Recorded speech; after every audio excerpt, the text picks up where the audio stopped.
Happy Roald Dahl Day, everybody. I'm going to read a short section from George's Marvellous Medicine, a story about a little boy called George and his grisly old grouch of a grandma. It's 11 o'clock and it's time for Grandma's medicine. Grandma sat hunched in her chair by the window. "Give me my medicine," she grizzled. "Fill the spoon."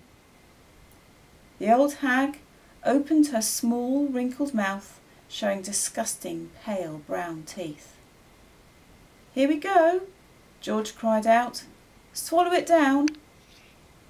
He pushed the spoon well into her mouth and tipped the mixture down her throat. Then he stepped back to watch the result. It was worth watching. Grandma yelled, "Owie!" and her whole body shot whoosh into the air. Up she went like a jack-in-the-box, and she didn't come down. She stayed there, suspended in mid-air about 2 feet up, still in a sitting position, but rigid now, frozen, quivering, the eyes bulging, the hair standing up straight on end.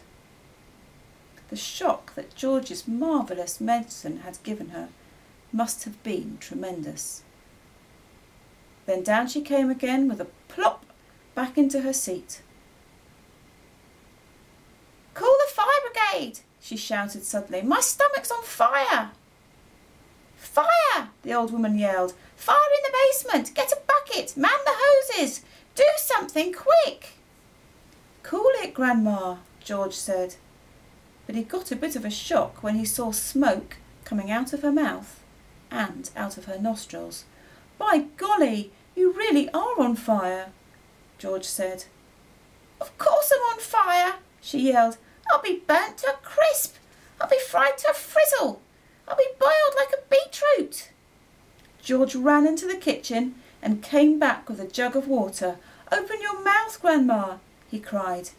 He could hardly see her for the smoke, but he managed to pour half a jugful down her throat. The old hag buckled and shied and snorted. She gasped and gurgled.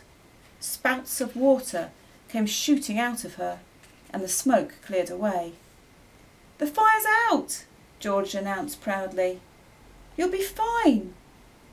"It's doing you a lot of good, that medicine, Grandma," George said.